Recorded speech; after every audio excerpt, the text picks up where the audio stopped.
So,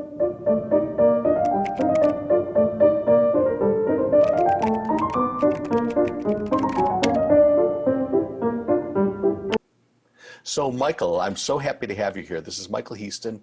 Can you actually start off by telling us something about yourself and your experience with talent identification, which is our topic today? Yeah, absolutely. So I'm currently the artistic administrator at the Metropolitan Opera, but I've arrived at this position having built the bulk of my career working with young singers and pianists and running many different young artist training programs. So I had a long affiliation with the Glimmerglass Festival and then also ran the program at Washington National Opera, the Lindemann program at the Met, was music director at the Heaston Grand Opera Studio, and also ran the opera department at Rice University for a couple of years. So you've been around and you've paid I've paid been your around the dues, block. and gained a lot of experience in the process. So the thing I'm most interested in is in these different capacities. How do you go about identifying talent, vocal Yeah, talent? yeah, it's a very interesting thing.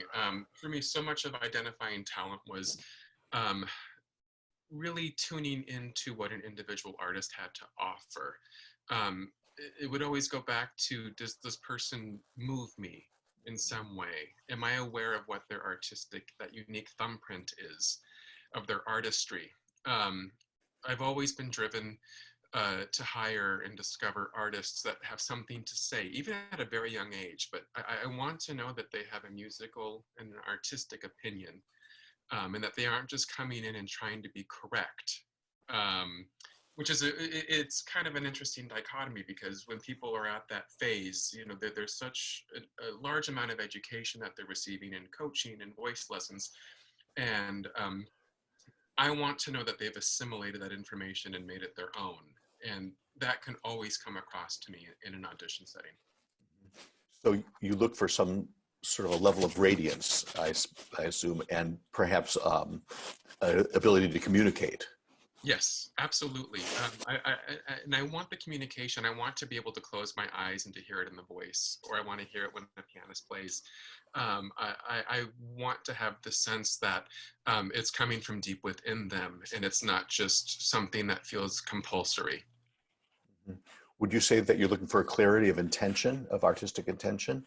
Absolutely, Uh-huh. absolutely. And for me, that so much is driven to text. I want to know that the text lives within them and that that is guiding them. Um, do you have any sort of checklist? Like, do they get immediately crossed off your list if they make textual mistakes or mispronunciations and things? I worry less about that, because I would think we can fix that. We can work with that. We Right. can coach that. I want to know that there's an understanding, Mm-hmm. that there's an Yeah. idiomatic understanding of it, and that they're not singing to me through translation.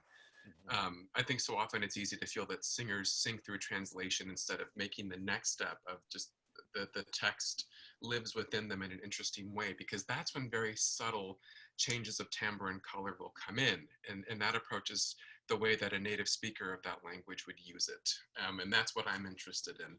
I think that creates the highest level of artistry. And that's very difficult, I think, particularly for singers from the United States who didn't grow up speaking multiple languages for the most part. Is, yes, you have to go through that process of translation, but for me the next level is, um, can you really dramatically interpret text, and it just becomes part of what you do, and again, not singing through this extra step of translation living in the head while you're trying to convey something of great dramatic import.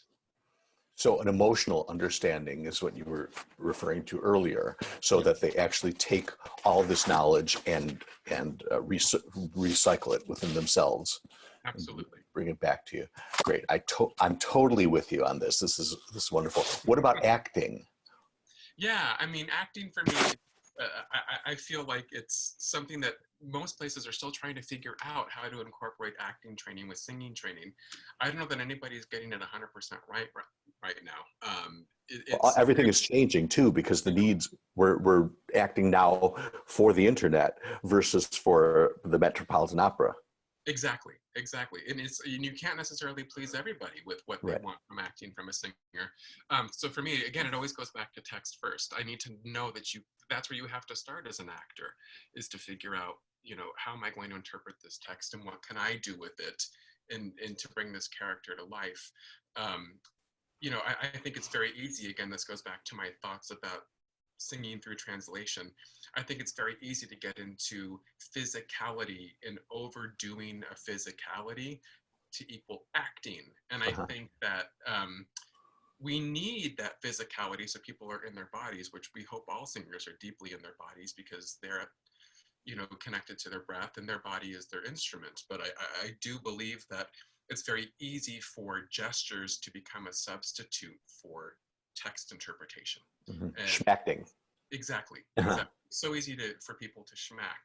And Right, exactly. yeah, So the other question is, are you able to recognize as soon as they come out on stage for an audition, whether they're comfortable with their bodies or into their bodies, as you say, or does absolutely. you right away, even before Right. they start, even before they announce the names? Certainly when they start singing, I will tell if suddenly that, but there are some people, they walk through the door, you can tell right away, you know, are they locked up? Are they moving with ease? Are they moving in a way that feels like they're walking in with like the audition version of themselves, Uh-huh. If they which is a whole other persona Mhm. altogether that they've cultivated. I've become very attuned to what people bring in the room with them, having watched hundreds and hundreds of auditions for many Exactly. years now.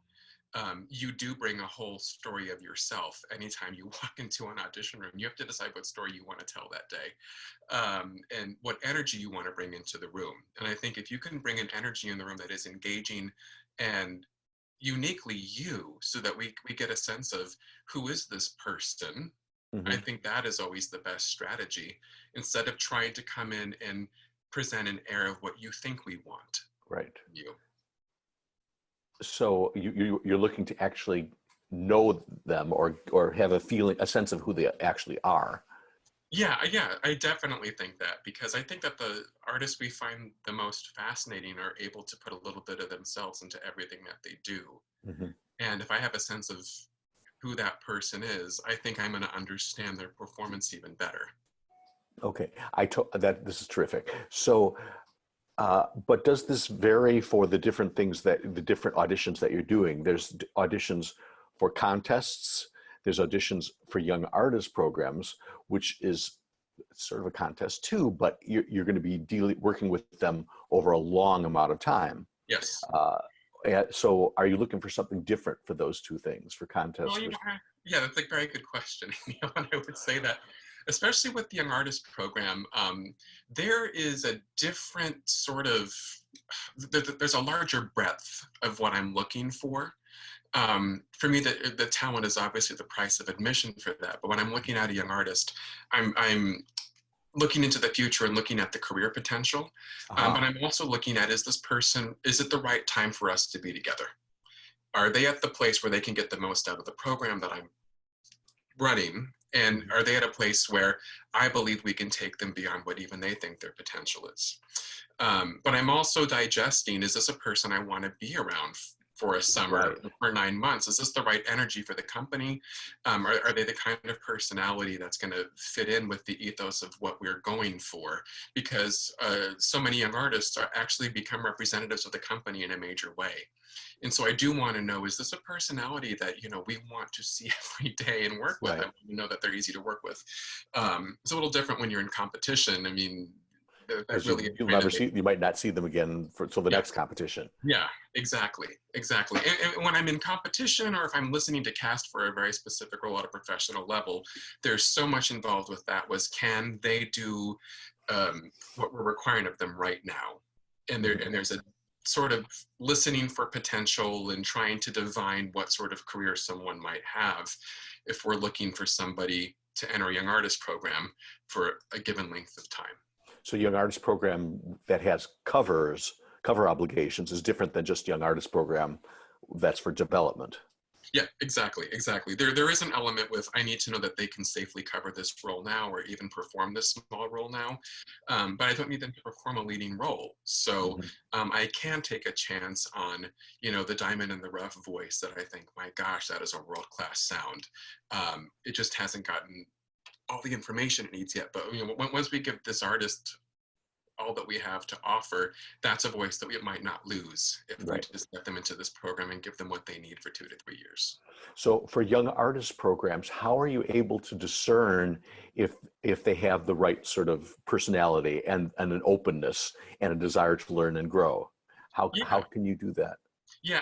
I think so much of that is that the audition process for young artist programs um, is much more in depth and longer. A lot of times you bring semifinalists or finalists in and you work with them for a couple of days. They coach with different people on the staff so that you really get a chance to see them get comfortable in your environment over a period of a couple days, see how they take in information, how quickly can they integrate that, and again, how can they integrate it and make it their own. You really get the chance to see what it might be like to have them with you for a longer period of time. But you don't for a summer program, young No, not for a auditions. summer program. That's usually a one-off. You hear them for 10 minutes. You may know them from other auditions, or you look at the references and see how they did other places. But a summer program is definitely a different sort of animal than if you're looking at a 9-month program from September through Right. May. Do you ever check out their references? Absolutely. Okay. Just to you exert due diligence. Yeah, I absolutely exert due diligence, and I'm also very mindful of who they've worked with on their resume. All those names that they list.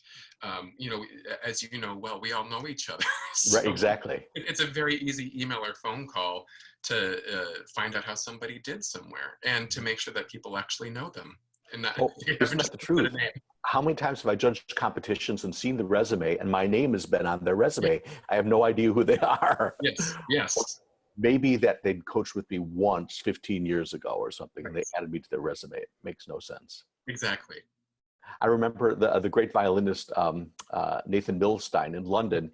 He used to charge. This was a long time ago, 30 years ago, something like 300 euros or 300 pounds in those days Yeah. for their first lesson, because he said that they would then use his name on their resumes, Yep. and if they came back for a second lesson, it was half price. And then if they came back for a third lesson, it'd be half price of that. And he would keep it at that rate for the next however many years they worked with him. So he was not an expensive teacher except for the first lesson, because Yeah. if you figured they were going to misrepresent him and themselves, Yeah. Well, that's they'd pay interesting. for it. Yeah. So anyway, so I think it's really important for people, for young singers, uh, to develop a good reputation, because word gets out really fast, Really fast. it seems to me. So another question is, um, when you're casting for particular roles, is this uh, a different endeavor for you? Than, Yes. For me, it is to a certain degree. I mean, there's a level of quality that I always want, but I am aware of needing to listen to artists given the particular need that I have, or what an organization needs from me. So Mhm. if I'm listening for a role that I know we need to cast this, within the next year or the next 2 years, to me that's a different thing than if I'm listening to young artists and being told, listen to the voice with the best potential, and that's the winner today. And then you listen in a different sort of way. um, I find it very easy for me to flip the switch on how I listen to people and analyze, um, based on what the needs are. I don't think that that's always the case with everybody, but for me, because I came up the ranks having to do both from the very beginning in my work as an administrator, I find myself able to listen with the ears that are needed that day. So when you're casting for roles, you're looking for accomplishment versus potential. Yes, yes, and especially with certain, it also depends on the role. There are certain roles I'll take a bigger chance on somebody being Correct. able to do. Um, which I think seems pretty self-explanatory, but it's you really have to listen to um, a level of technical solidity, a level of artistry. And I'm also curious when I'm casting, what experience do they have already from other places? I want to have a sense that they'll know what to do on stage.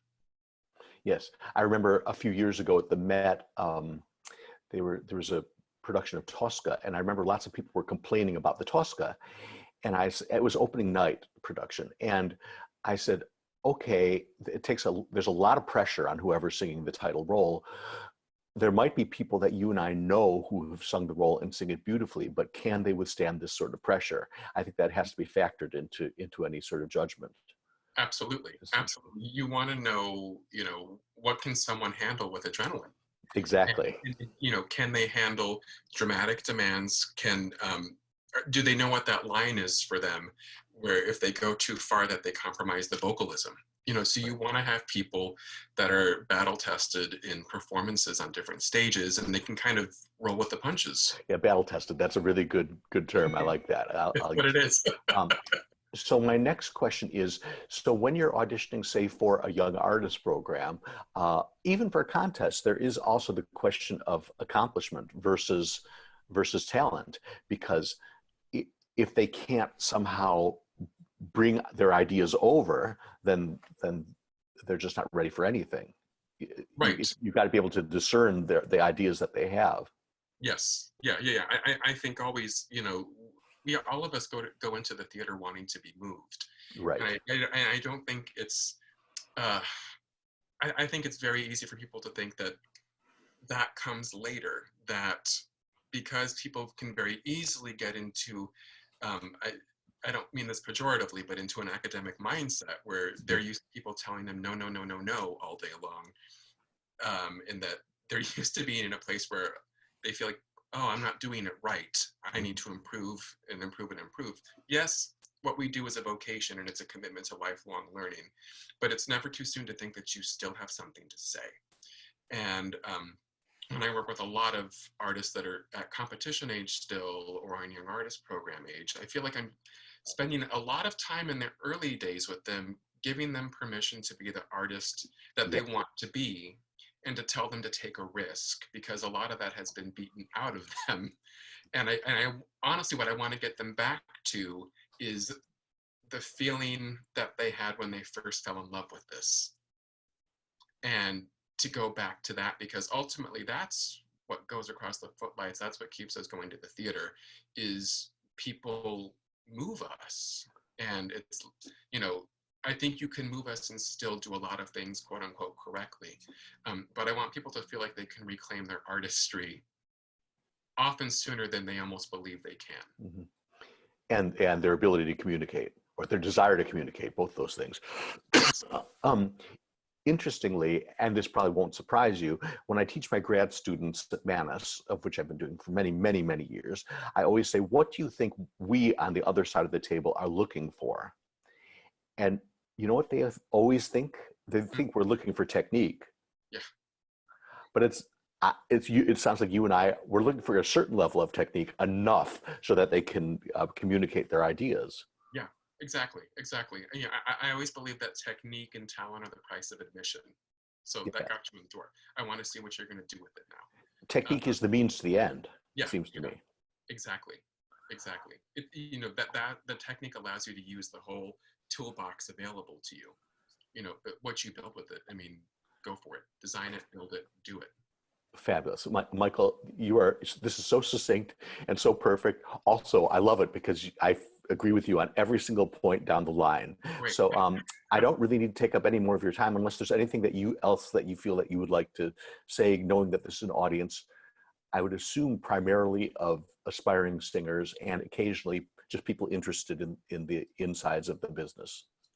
Sure. I think that something that you just kind of talked about, but that I also want to, piggyback on and reaffirm with everybody is, when you go into these auditions and these competitions as someone who's an emerging artist, you can spend a lot of time playing the game of what you think the panel wants to hear from you. And that can start to govern how you choose arias, because you think if I start with this, then they're going to want to hear something like this. I hear this all the time. Well, I think they're going to want blah, blah, blah. I can assure you of a couple things. Number one, what we want from you is to be your best. We don't want to mark demerits, and we don't go into hearing long days of auditions wanting to hear bad singing and bad artistry.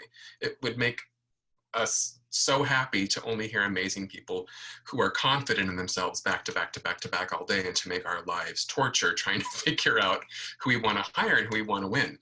And also with that, I just think it's so crucial that not to play the guessing game in terms of repertoire, again, gearing it more towards us than yourselves. Mm-hmm. You will always have the most success in an audition if the list is representative of you, who you are, what you bring to the table, and what you think speaks to you, and what you think you have something to say about. Isn't there a danger then of, like, for example, lyric sopranos, everything on the list basically showing the same thing?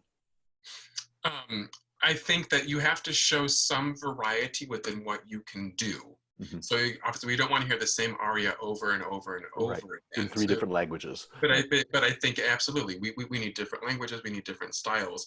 But you have to not just put something on for the sake of, well, I just need something that moves, so it has to be this aria. Mm-hmm. Get creative, get curious, get inquisitive about repertoire, and really find a list that suits you and shows the most interesting variety of you that you believe you can do well. Very good. I remember back when you were running the program at Glimmerglass, I was listening to auditions. I can't remember who passed this around, but somebody passed around a page saying, what is your least favorite aria to listen to in auditions? And many people agreed. Actually, it was down to like 2 or 3 arias. Yes. But on the other hand, I think if a singer truly believes that that is representative of them and what they believe in strongly, that there's no reason why they shouldn't offer it. Absolutely, absolutely. I mean, I think we can all start guessing what arias might have been on that list. But I always believe if someone can come in and win us over, even with the aria that no one wants to hear, right? If you come in and that is you and that is what you have to offer, you can change minds. Yes, and exactly. You can make us, there's a reason this music lives on. So, make us sit up and listen and pay attention to you. Mm-hmm. So take center stage and own it. Absolutely. Okay. Absolutely. It's your room. We are lucky to be there. That's the mindset they need to have. Exactly. Michael, this is so great. I can't thank you enough. And congratulations on all of your successes. I'm really looking forward to seeing you when you make it to New York. Yeah, great. Thank you so much, Neal. Thank you so much. Bye-bye now.